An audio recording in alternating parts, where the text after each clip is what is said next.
नीरज शर्मा जी, कोटि कोटि प्रणाम महाराज श्री। महाराज जी, मैं राम कथावाचक व फरीदाबाद से विधायक हूँ। मेरे पास किसी समस्या के लिए एक पक्ष आता है और मुझे उसकी मदद करनी पड़ती है, तो क्या दूसरे पक्ष के साथ अन्याय है? ये आपको देखना पड़ेगा कि जिस पक्ष का आप संग कर रहे हैं वो धर्मयुक्त है, वो हमारे भागवतिक संविधान से ठीक है, वो हमारे राजकीय संविधान से ठीक है। अगर ठीक है तो हम पक्ष लेते हैं, इसको बता देते हैं कि आप हमारे पास आए हो, हम उत्तम सलाह देंगे, पहले आप अपने आचरणों को सुधारिए, फिर हम आपको सपोर्ट करेंगे। अगर आचरण हमारे राजकीय विधान के प्रतिकूल है या शास्त्रीय विधान के प्रतिकूल है तो हम आपका सहयोग नहीं कर पाएंगे। अगर अधर्म का पक्ष देंगे तो फिर आपका सहयोग नहीं होगा, अधर्म में सम्मिलित होंगे। आप हमारे पास आए हो, अगर आप हमें लगता है कि जिस बात का आप सहयोग मांग रहे हो वो शास्त्र सम्मत है और हमारे राज्य की विधान कानून के अंतर्गत है, क्योंकि आपने एक पद का नाम लिया तो राज्य की विधान से सम्मानित पद है। जितने भी लोग आपकी सेवा में आते हैं उनमें ऐसा आपका व्यवहार है जैसे एक घर का बड़ा बुजुर्ग अपने बच्चों से प्यार करता है। वैसे जितना आपका क्षेत्र है उस क्षेत्र का धर्मी अधर्मी पापी उत्तम अधम सब आपके प्यार और दुलार और शासन तीनों के अधिकारी हैं। अगर वो अधर्म युक्त आचरण करता है तो जैसे अपना बच्चा गलत करता है तो दो चार थप्पड़ लगाते हैं, ऐसे ही भाव से हम उस पर शासन करेंगे। स्वार्थ, किसी भी तरह का प्रलोभन, किसी भी तरह का सांसारिक संबंध दबाव, ये अगर है तो फिर वो ठीक निर्णय नहीं कर पाएगा। ठीक निर्णय तभी कर सकता है जब कानून और भागवतिक विधान दोनों का परिचय प्राप्त हो और सामने वाला जो सहयोग मांगने आया है वो अधर्म से हटकर धर्म में चलने वाला है, फिर चाहे हमारे प्राण चले जाएं उसका सहयोग करेंगे और आगे उसको बढ़ाएंगे। और यदि अधर्म युक्त है तो वो या तो गलती स्वीकार करे और दंड भोगे, और अगर ऐसा लगता है कि एक बार क्षमा करने से यह अधर्माचरण छोड़ देगा और वास्तविक छोड़ देगा, इसका अधर्माचरण करने का स्वभाव नहीं लेकिन भूल हो गई, तो सहयोग करना चाहिए। उसमें बहुत विचार करना होगा, नहीं तो कर्ता प्रेरक अनुमोदन तीनों को बराबर भाग मिलता है, चाहे वो शुभ का हो या अशुभ का हो। जैसे कभी वृंदावन जाइए, आप एक बार बिहारी जी के दर्शन कीजिए, सत्संग सुनिए, देखो प्रयास करेंगे। दूसरा प्रयास नहीं, बड़े भाग्य की बात, सुनो, अगर तुम्हारे पास पैसा नहीं तो हम व्यवस्था कर देते हैं, एक दिन का काम हम देख लेंगे, तुम जाओ तो वृंदावन। और वो वृंदावन आया तो वो आया, परिक्रमा किया, दर्शन किया, सत्संग सुना, उसको जो लाभ मिलेगा वो प्रेरणा देने वाले अनुमोदन करने वाले को बराबर मिलेगा। इसीलिए शास्त्रीय विधान है, अगर आप अधर्म का साथ देते हैं तो आपके ऊपर अधर्म का ही दंड मिलेगा, आपको कोई भी हो, कोई भी हो। और अगर आप धर्म का साथ देते हैं तो धर्मो रक्षति रक्षिता, धर्म आपकी रक्षा कर लेगा। अगर कोई आपके प्रतिकूल होना चाहेगा तो आपको परास्त नहीं कर पाएगा। शास्त्रीय विधान, अध्यात्म सलाह ऐसी है। आपको कोई संशय? उनकी संशय क्या होता है कि दूसरा पक्ष तो कभी कभी नहीं आ पाता, और जो व्यक्ति आता है वो बार बार एक ही प्रेशर देता है कि भाई साहब हम आपके साथ थे, आज आप हमसे अच्छे बुरे की परिभाषा की बात आपको कर रहे बार हैं। बार साथ देना कि मैं भारत का हूं, भारत का हमारा एक कानून है, मैं भगवान का हूं, भगवान हमारे साथ है। हम कभी वो नहीं कर सकते जो भगवान और कानून के विधान के विपरीत हो। तुम साथ देना अन्यथा मत देना। ये जीवन कितने दिन का है, अंततो गत्वा विधान में भी आप भी चल रहे हो। अगर राजकीय विधान बिगड़ गया तो आपको भी दंड मिलेगा, और अगर भागवतिक विधान में बिगड़ गया तो ये शरीर और ये साम्राज्य सब छूट जाएगा, एक ना एक दिन छूटेगा ना, तो उसका परिणाम क्या होगा? तो हमारे साथ भगवान है, हमारे साथ कानून का विधान है, इन दोनों को तुम हमारा साथ दो या ना दो। अगर तुम अधर्म से चलते हो हमारा साथ मत देना, हम प्रभु के भरोसे हैं, देख लेंगे। वो आदमी अगर थोड़ी भी मनुष्यता है तो समझेगा कि तुम चीज क्या हो। और अगर तुम किसी पहला एक एक शब्द आप अगर श्रवण करोगे तो प्रश्न नहीं रह जाएगा। किसी प्रलोभन में या किसी संबंध के दबाव में जो निर्णय किया जाता है वो धर्म में नहीं होता। धर्म किसी दबाव में निर्णय नहीं होता, बस हमारे जो अध्यात्म का निर्णय है वो ये है। इसीलिए प्राय आप लोगों से चूक हो जाती है। अगर ये अधर्मी आदमी है, इसको हमने साथ नहीं दिया तो हमारे ऊपर क्षति कर सकता है, हमारे परिवार के ऊपर क्षति कर सकता है, हमारे पद में भी बाधा आ सकती है। तो ये पद कितने दिन रहेगा? ये पद कितने दिन रहेगा? ये शरीर कितने, ये अविनाशी है क्या? वो पद अविनाशी है क्या? अगर सही से चलोगे तो इस पद का प्रयोग करते हुए अविनाशी परब्रह्म परमात्मा को प्रसन्न कर लोगे। क्योंकि चाहे 10 लोगों की सेवा हो, चाहे 1000 लोगों की सेवा हो तो प्रभु की ही रही ना। प्रभु को आप अपने साथ नहीं देख पाएंगे।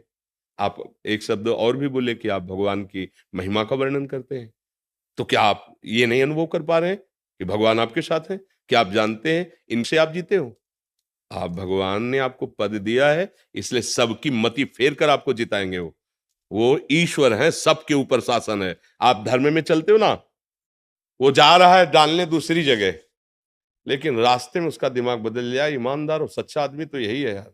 हम गलत थे इसलिए साथ नहीं दिया, लेकिन सच्चा आदमी यदि हमारे प्रदेश में ऐसा रहेगा ना कि अगर ये रहा, वो जाके तुम्हारे में डालेगा। है विरोधी वृत्ति, लेकिन वो डालेगा, क्योंकि धर्म जबरदस्ती उसको अनुकूल बना लेता है। इसलिए हमारी तो जो यही भावना रहेगी, हम इस विषय में कभी सलाह नहीं दे सकते। वो बात नहीं बनेगी, वो ठीक नहीं। वो आपके परिवार के लिए भी हानिकारक होगा और परमार्थ के लिए भी हानिकारक होगा, पक्की बात है जी। बसंत में गुरुजी करता तो मैं यही था, डर के करता था।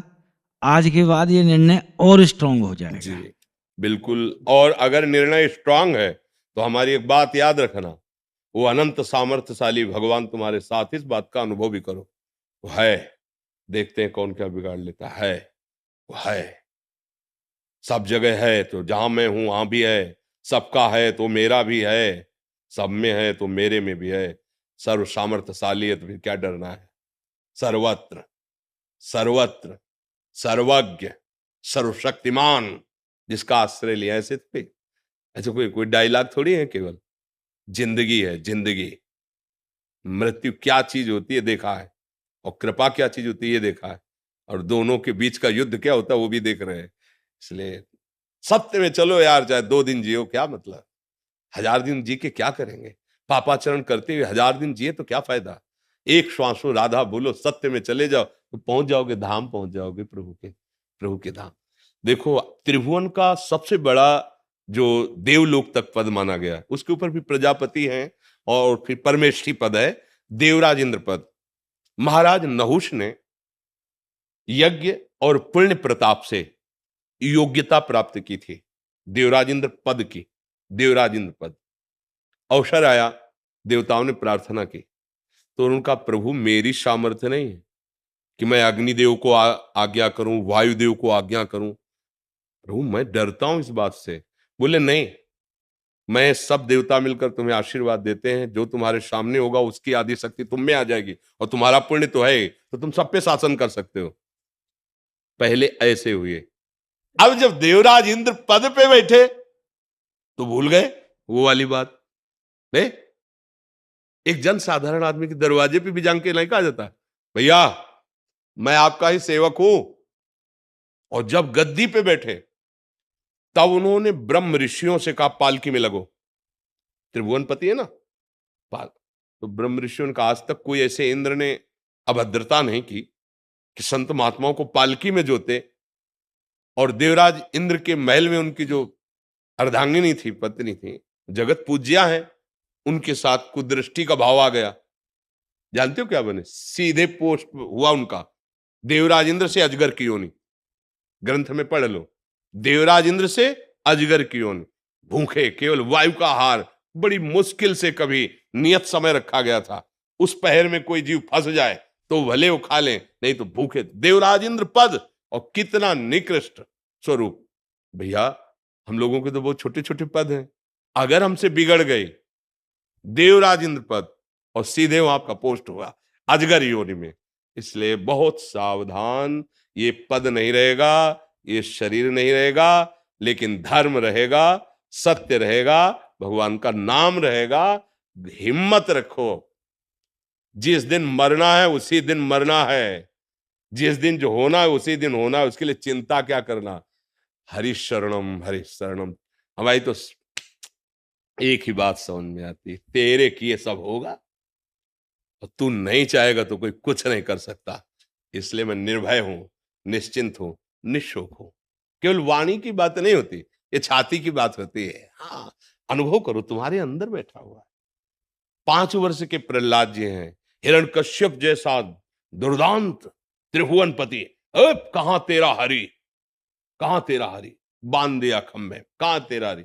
इस खंबे में भी है, तेरे में भी है, जिस तलवार से मारना चाहता है इसमें भी है। अच्छा, इस खंबे में हरि, घूंसे का प्रहार, महान बलशाली। ऐसा भगवान का रूप ना कहीं पुराणों में लिखा था, न वेदों में लिखा था, न किसी ने, किसी महात्मा ने ऐसी भावना भी नहीं की थी।